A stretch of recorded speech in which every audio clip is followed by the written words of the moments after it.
de Jesus. Amém? Eu queria que todo mundo ficasse em pé, para que a gente pudesse ler o texto. Glória a Deus. Eu agradeço a Deus pela minha esposa que está aí, está conosco hoje. Deus abençoe. Aos irmãos que ficaram também. E Deus abençoe em nome de Jesus. Glória a Deus. Vamos lá, não disse a palavra ainda, estou esperando os soldados ficarem apostos. Vamos lá. Marcos capítulo 15, versículo 6 ao 15. Texto áureo, Marcos 15. Evangelho segundo escreveu São Marcos capítulo 15, versículo 6 ao 15. Glória a Deus. Meus irmãos, olha para mim aqui, ó. O pastor vai explicar uma coisa.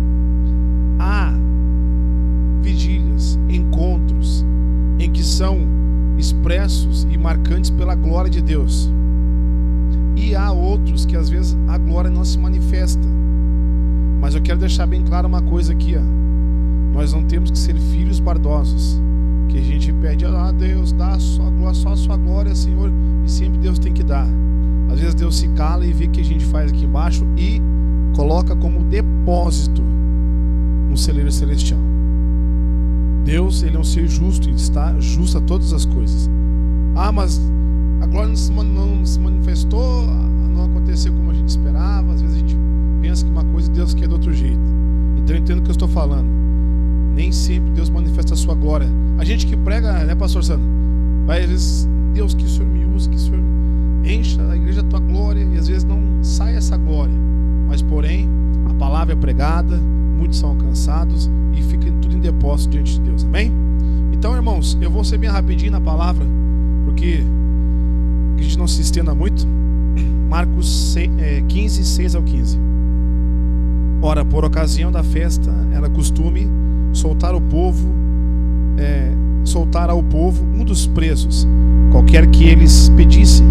Havia um chamado Barrabás, preso com amotinadores, os quais em um tumulto haviam cometido homicídio.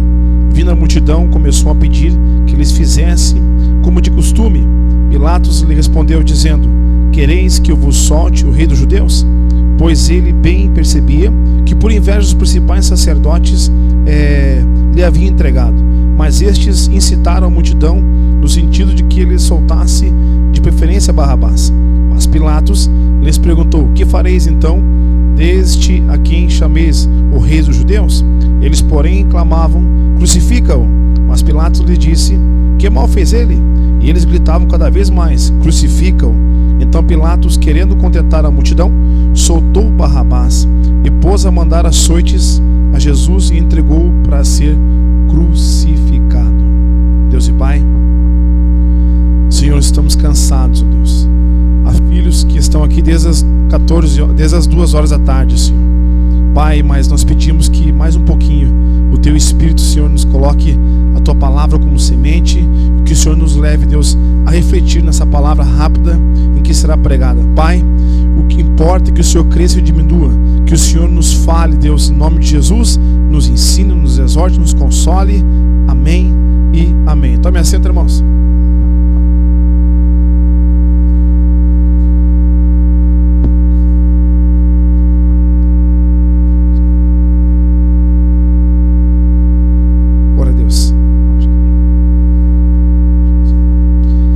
Meus irmãos,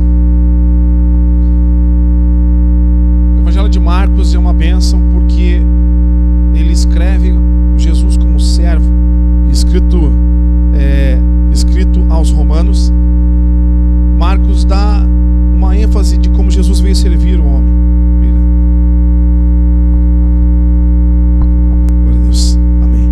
Jesus veio servir a humanidade e nesse capítulo, nessa história, Jesus já está sendo julgado pelos homens, sacerdotes e romanos da época. Mas eu não quero falar sobre Jesus. Há pouco tempo tivemos aqui uma pregação sobre Jesus na crucificação. Não vou falar sobre a crucificação, não vou falar sobre os atos que levaram Jesus à cruz, mas vou falar de um homem que estava lá, que viu tudo isso.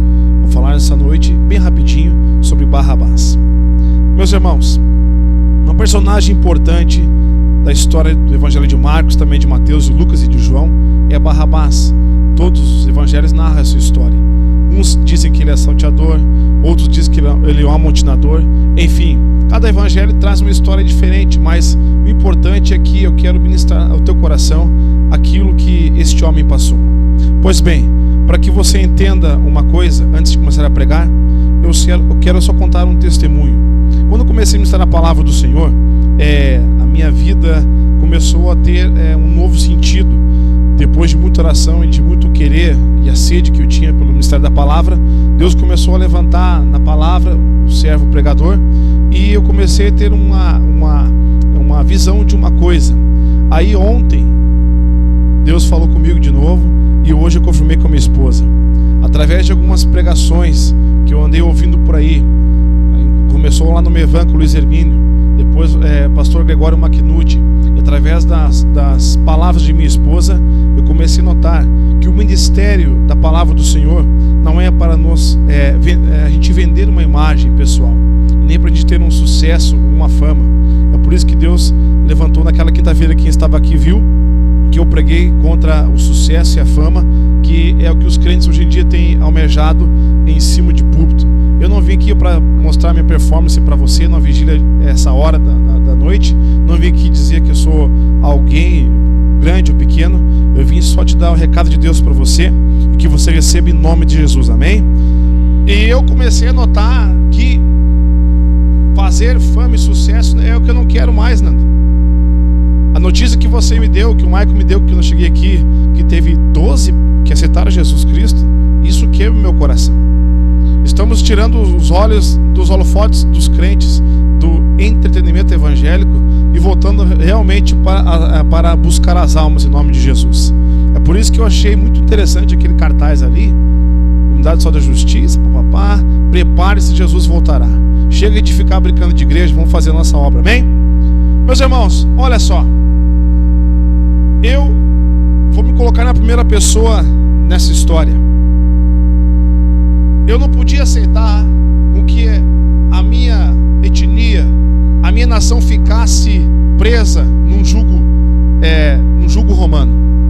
Eu, como homem, pai de família, eu não podia sentir esse peso de ver uma nação escravizada e de saber que eu sou um judeu, que tem sangue nas minhas veias, e ficar quieto. Então eu me coloquei como um líder, como um rebelde, e comecei a fazer da minha forma a minha rebelião. Quando isso aconteceu, eu trouxe junto comigo alguns homens que estavam a fim de mudar a história. Todos olham para Barrabás como se fosse um homem truculento e violento, mas a história não revela isso, bíblica.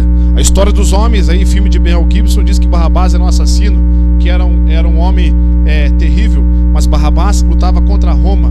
Barrabás, ele tinha uma vontade de liberdade, ele tinha uma vontade de levar o seu povo que estava cativo na águia romana, tirar o povo da escravidão e voltar ao governo dos judeus. Aprenda isso, todo o ministério romano só aprendia que lutava contra César. Então Barrabás era como se fosse Judas Iscariotes também, pensava numa revolução.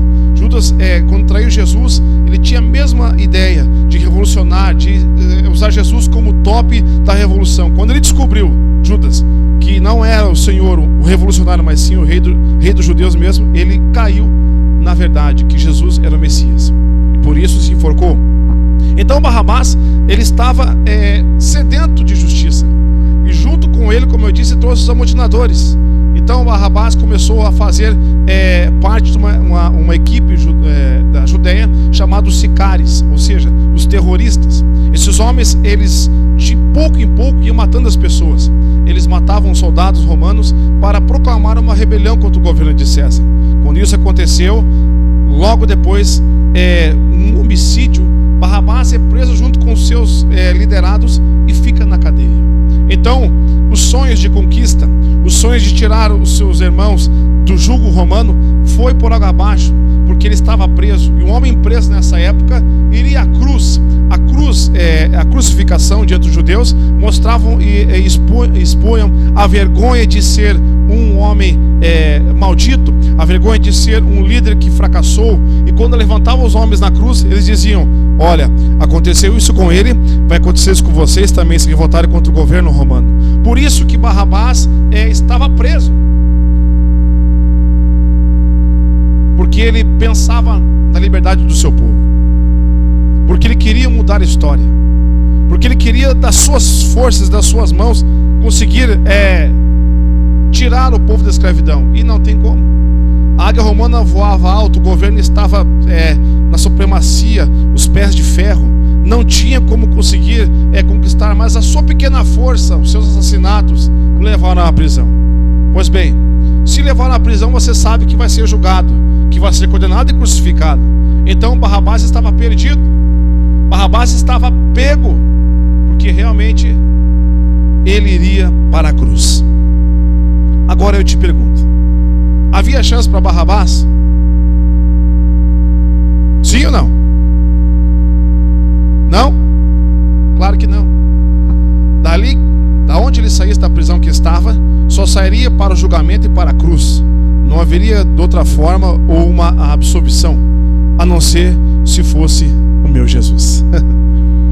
Quando Jesus cruza a tua história e cruza a minha história, ele nos traz da condenação à absolvição. Muitos de nós também éramos perdidos, às vezes como Barrabás, com boas intenções, querendo tomar no peito as situações e levar na ponta da faca as coisas. Mas quando ele nos encontra, ele muda todas as coisas. Amém? Glória a Deus. Meus irmãos, acontecendo isso, Jesus está no Getsêmani, Jesus está na agonia, é preso, é traído, e vai à casa dos sacerdotes. Os sacerdotes lhe interrogam, você sabe a história, vou correr. E depois disso que interrogaram Jesus, eles começam a já pré-condená-lo. A história diz que depois de Jesus dizer que era o Filho de Deus, os sacerdotes esbofetearam Jesus. Outras traduções dizem que Jesus levou socos, que levou punhadas, socos de mão fechada. Eu creio que sim, porque em outra hora, eu falava com o irmão aqui agora, eu era um agente penitenciário, e um preso não é muito bem tratado. Hoje, com todos os recursos, direitos humanos que sempre protegem os presidiários, ainda há às vezes alguns abusos. Imagine naquela época, imagina uma época em que um prisioneiro político não tinha nenhum direito a se defender. Então Jesus apanha, Jesus passa uma noite de martírio a socos e pontapés. E quando chega pela manhã, ele é levado ao governo de Pilatos. Pilatos precisava resolver a situação, e Barrabás estava preso. Estava junto, talvez não junto de Jesus, mas iria se encontrar na frente com Jesus. Barrabás estava lá esperando: meu Deus, quanto tempo que eu esperei por uma revolução. Eu matei alguns soldados, eu estou aqui agora preso. Minha família não vai me ver mais. Eu tentei, mas eu não consegui, eu sou fracassado. Eu tenho medo da morte, logo vou ser crucificado. Barrabás estava com medo, estava pego e não tinha como sair de lá. E Jesus, nesse interim, sendo pego por Pilatos, aquela história toda: você é filho de Deus ou não é? É assim, sim, tá. Quando chega a hora de Pilatos pesar as coisas, os sacerdotes que estavam junto com o Sinédrio fizeram com que a multidão se excitasse em dizer que soltasse Barrabás. Já começou a mudar a história, já começou a trazer uma liberdade a um homem que estava cativo. Isso aconteceu num tempo em que Jesus estava se doando a mim e a você. Se ele quisesse, ele nem tinha sido preso. Se ele quisesse, não tinha sido pego e levado a Pilatos, porque ele precisava passar por isso para que eu e você estivéssemos aqui essa noite. Jesus estava se doando à humanidade. E é interessante que todos dizem que primeiro ele salvou o ladrão da cruz.